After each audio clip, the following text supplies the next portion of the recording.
Bienvenue dans notre série sur l'industrialisation du secteur minier en Afrique.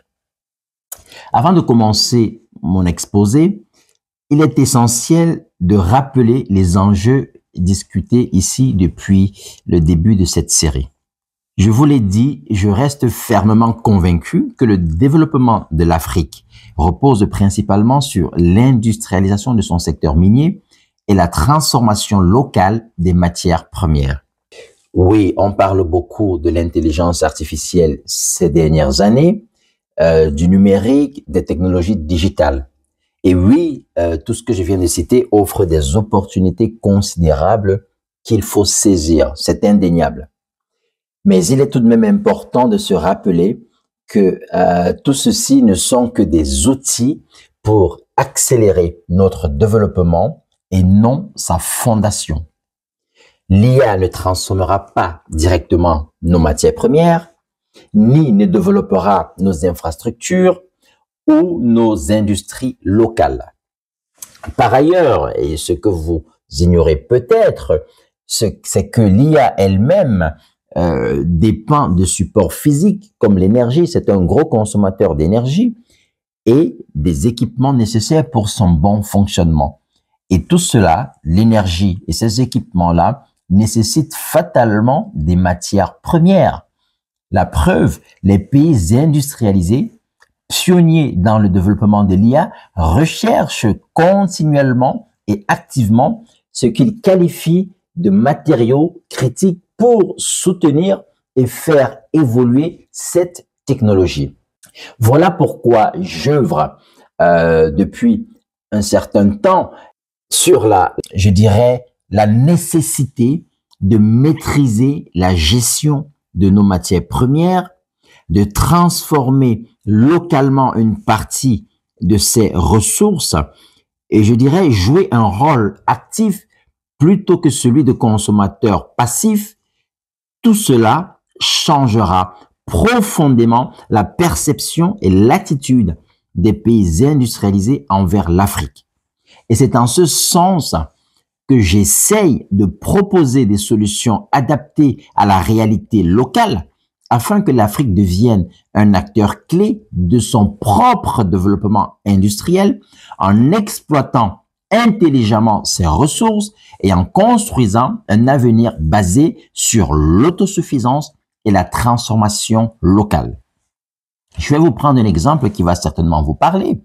La Banque africaine de développement dit que si l'Afrique est réduite à un rôle d'exportateur de minerais bruts, elle ne capterait que 55 milliards de dollars sur un marché global des batteries et des véhicules électriques estimé à peu près 9 000 milliards de dollars d'ici à 2025. Ça ne représente que 0,6%. Vous vous rendez compte? Moins de 1% sur le marché global des batteries et des véhicules électriques si l'Afrique se contente d'être un simple exportateur de minerais de fer. C'est extrêmement faible quand on sait que les batteries et les véhicules électriques sont fabriqués en grande partie par des matières premières dont la plupart viennent d'Afrique. Ce n'est juste pas concevable. Voilà pourquoi il est nécessaire d'aller au-delà de l'exportation, de la simple exportation de nos minerais. Bien, maintenant que c'est dit, revenons à l'ordre du jour. Dans ce deuxième épisode de notre série, nous avons exploré et mis en lumière les ressources minières essentielles et stratégiques pour l'Afrique. On avait parlé du fer, de la bauxite, du manganèse, du cobalt, qui étaient les matières premières les plus importantes et surtout celles dont la transformation locale est déjà possible à l'heure actuelle, ou en tout cas dans les quelques années à venir, mais celles dont la transformation locale pourrait dynamiser les industries du continent. Nous avons également détaillé les différentes étapes de valorisation ou de transformation permettant de maximiser la création de richesses sur place. Et enfin, nous avons analysé les opportunités économiques et industrielles qui pourraient émerger de cette démarche stratégique. Dans cet épisode 3, nous allons plonger dans un sujet qui est tout aussi important et qui touche tous les secteurs industriels. Il s'agit des infrastructures et de la logistique qui sont des éléments essentiels pour transformer localement les matières premières. J'ai eu des échanges avec des amis il n'y a pas longtemps et on a parlé des infrastructures. Quand je leur ai posé la question de savoir qu'est-ce qu'ils mettent dans infrastructure de façon générale, j'ai constaté que les réponses variaient d'un individu à un autre et très souvent elles étaient incomplètes. Donc, j'ai vu en cela la nécessité parfois d'être un peu plus de rentrer un peu plus en détail sur des points qui me sont très familiers parce que c'est mon domaine et qui peuvent être relativement abstraits pour certains d'entre vous. Donc, quelles sont les infrastructures, quand je parle d'infrastructures, quelles sont les infrastructures nécessaires pour le développement minier et en quoi elles sont cruciales? Donc, il faut déjà savoir que transformer localement les matières premières requiert des infrastructures complexes et coûteuses. Et ces infrastructures, qu'est-ce qu'elles couvrent? Pour moi, elles couvrent 5 domaines. Il y a ce que j'appelle le transport terrestre. Je reviendrai un peu plus tout à l'heure pour les détails. Il y a ce que j'appelle la logistique internationale. Il y a ce que j'appelle les infrastructures et installations industrielles. En 4e position, les infrastructures sociales. Et enfin, les infrastructures de télécommunications. Commençons par les infrastructures, le transport terrestre. Le transport terrestre, c'est quoi? Ce sont les routes et les chemins de fer. Pourquoi? Pour accéder aux zones minières qui sont souvent très éloignées, enclavées et isolées. Mais également pour transporter massivement le minerai brut, souvent volumineux, et également les produits transformés localement. Les routes et les chemins de fer, pourquoi? Également pour réduire les coûts d'exploitation. Une logistique routière efficace engendre une meilleure rentabilité financière des projets et nécessite donc un intérêt pour ces investisseurs. Les routes et les chemins de fer, pourquoi faire également?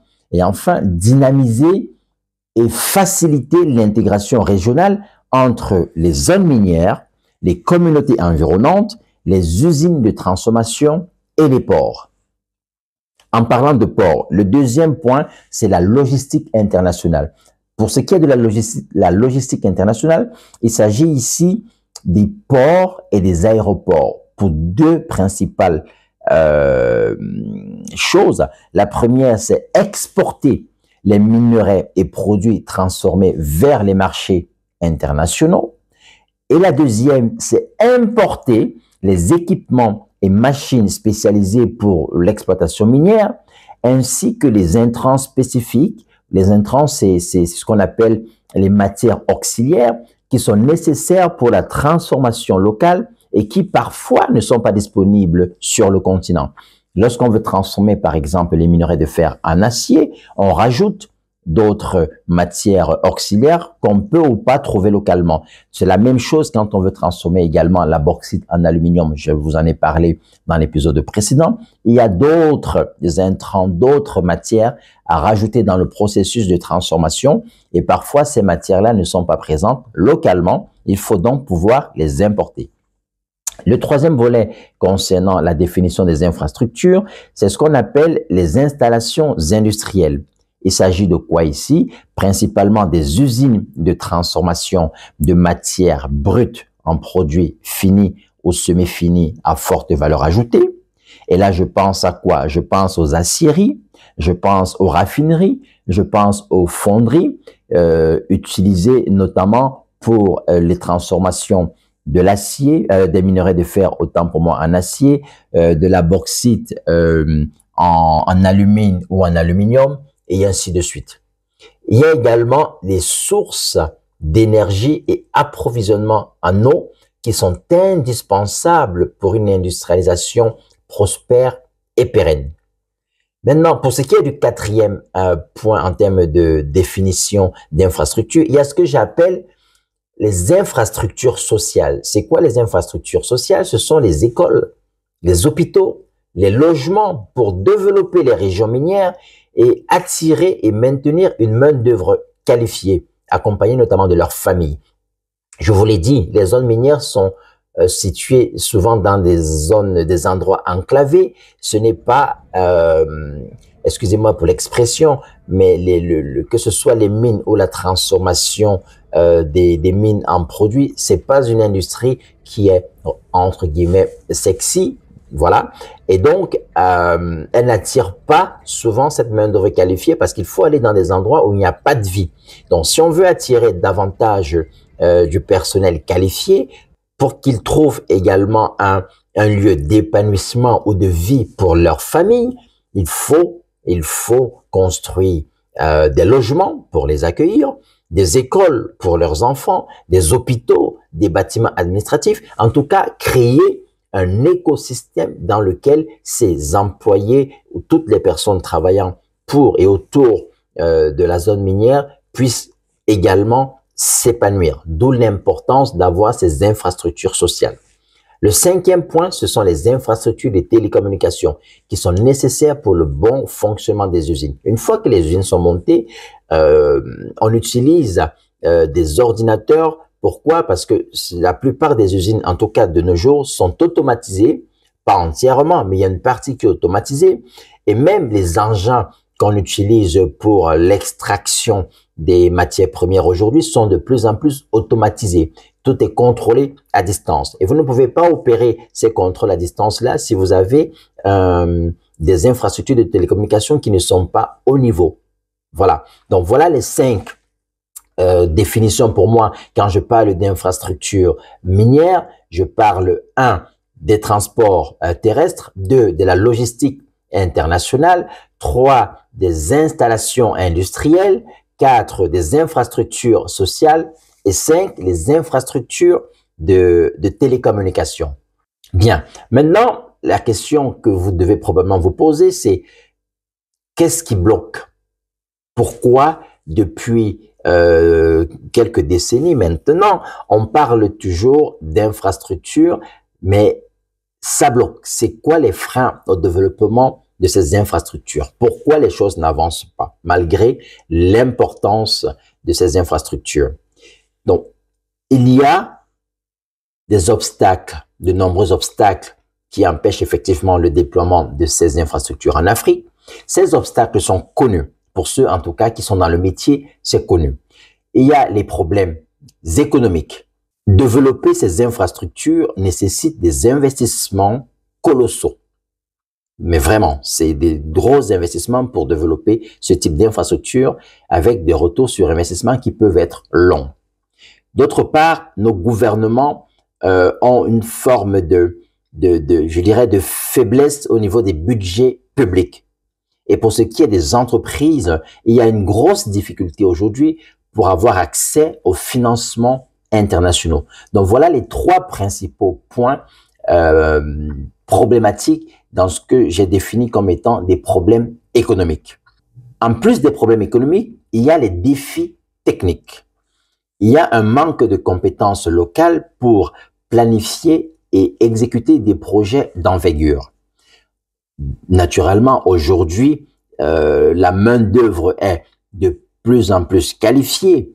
Il y a de plus en plus de personnes capables de le faire, mais il n'y en a pas suffisamment et assez pour une globalisation de la transformation et pour que le résultat à l'échelle macroscopique soit suffisamment important. Donc, il faut continuer de développer les compétences locales, d'où le problème des défis techniques. On rajoute à ces défis techniques la dépendance aux technologies et expertises étrangères.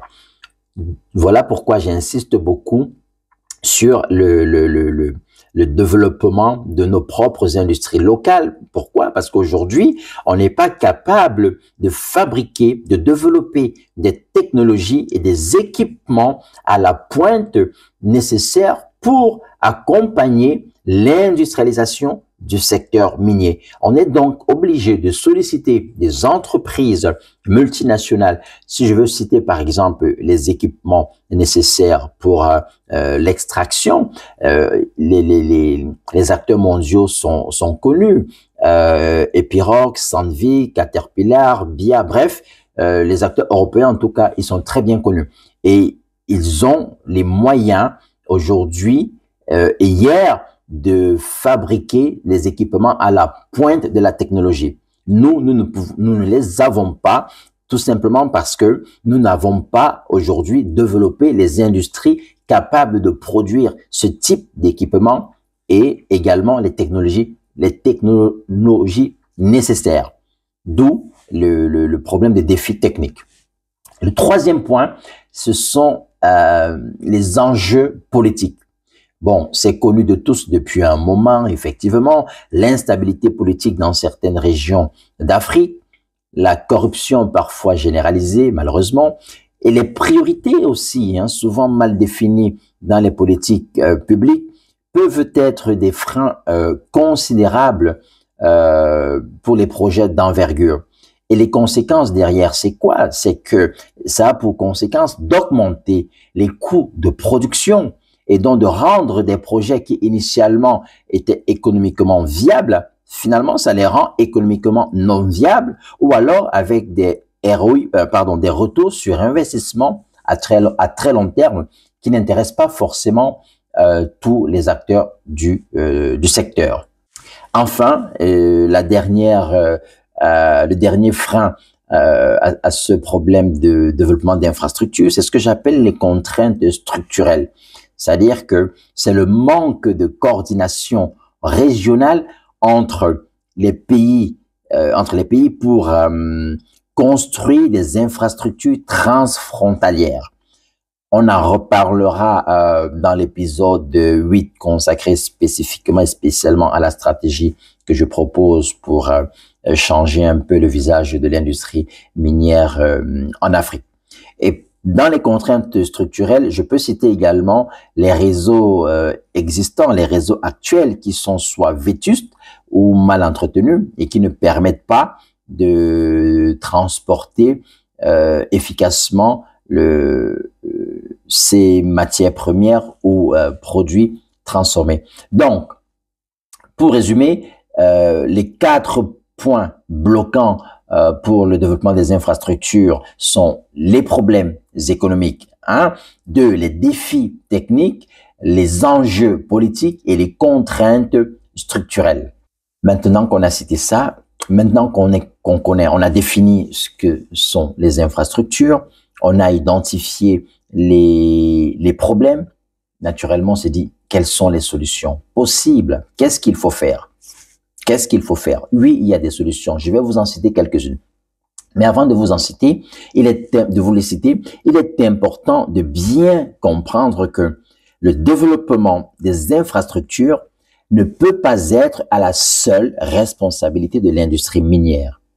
Les acteurs de ce secteur peuvent impulser une véritable dynamique. Ils peuvent apporter un soutien financier, matériel, voire technique conséquent, c'est indéniable. Mais ils doivent être accompagnés par les acteurs politiques, économiques, de la société civile, en charge des infrastructures qui coordonneront la conception et la réalisation des travaux. C'est très important qu'on le comprenne. Pour ce qui est des solutions, qu'est-ce que je propose?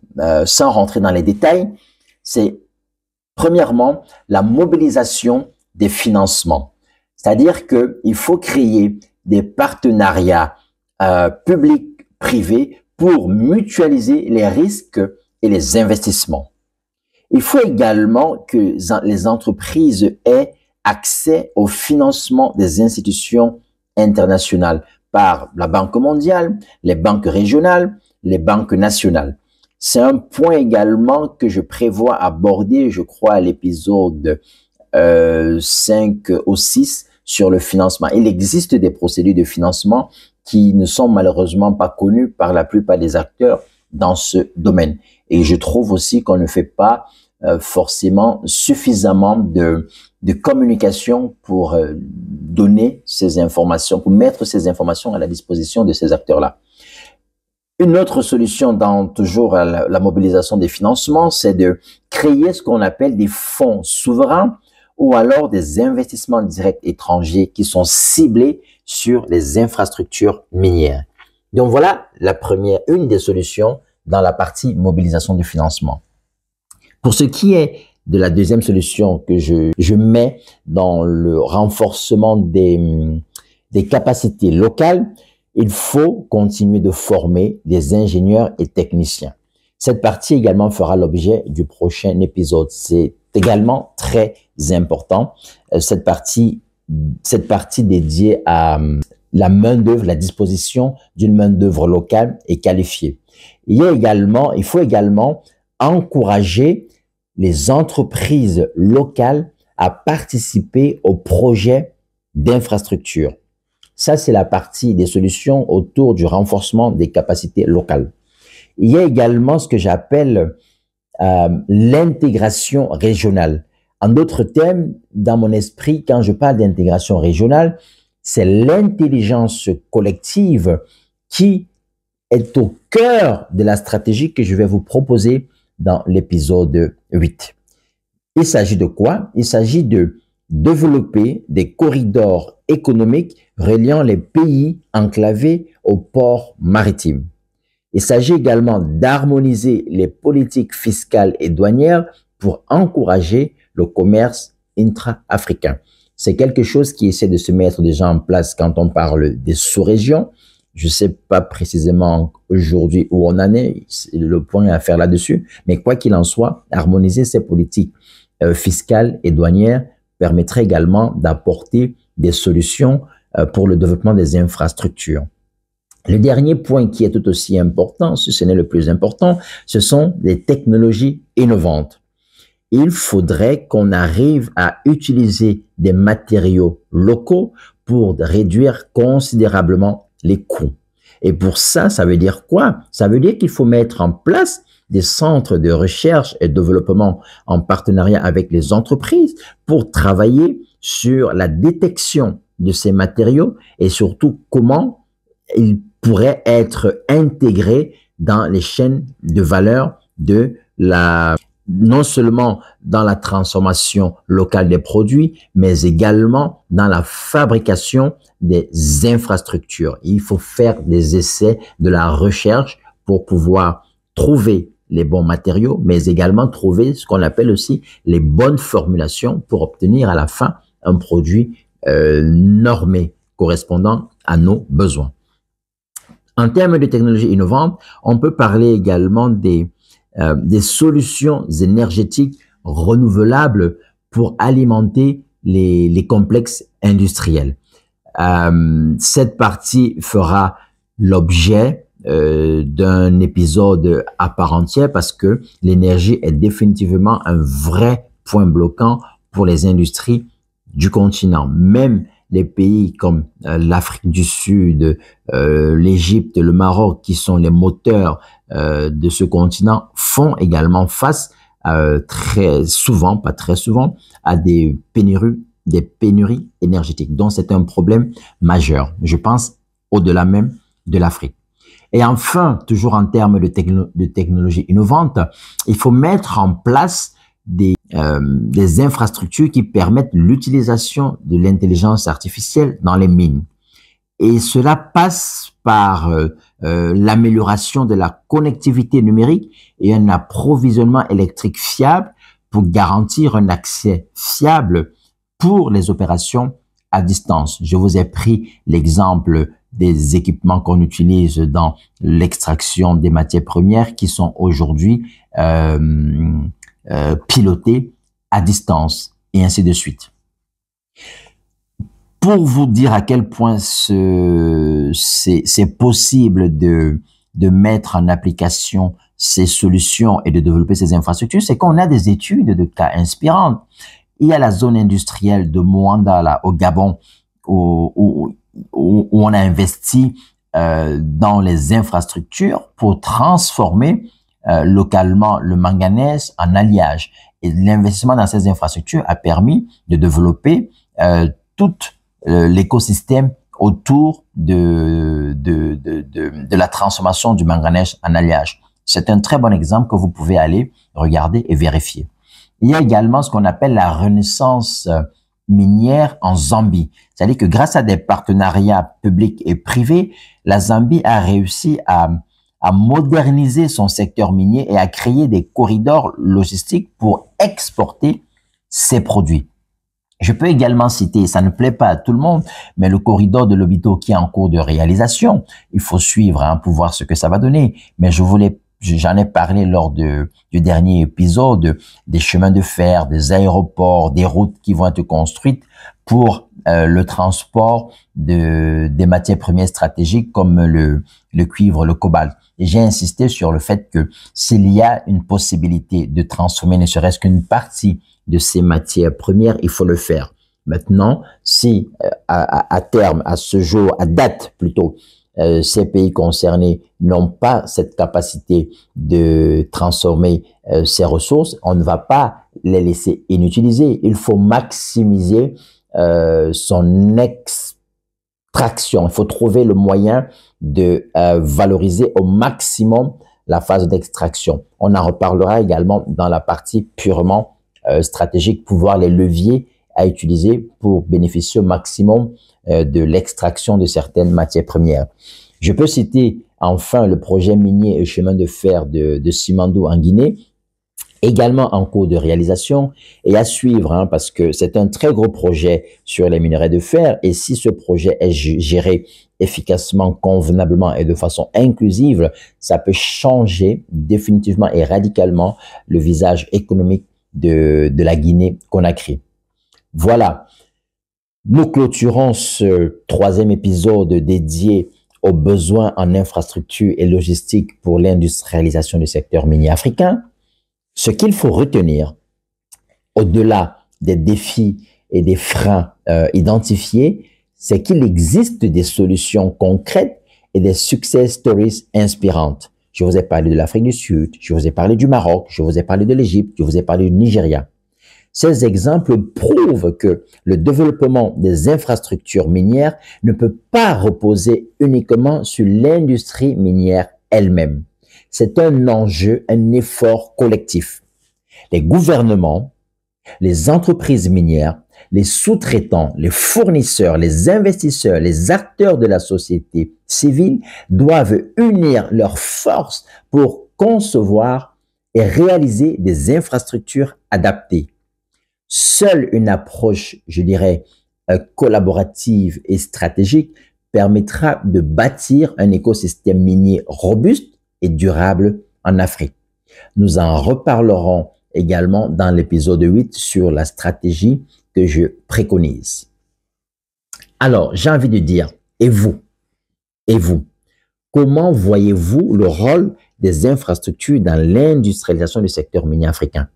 Partagez-moi votre vision en commentaire, vos idées. N'hésitez pas. Je veux que ce soit aussi une occasion pour moi de prendre les inputs d'autres personnes intéressées par ces sujets. La suite, restez connectés pour le prochain épisode où nous explorerons la formation et la main-d'œuvre locale, un levier tout aussi essentiel pour garantir la réussite de l'industrialisation. En attendant, je vous souhaite de passer une excellente semaine et je vous dis à très bientôt.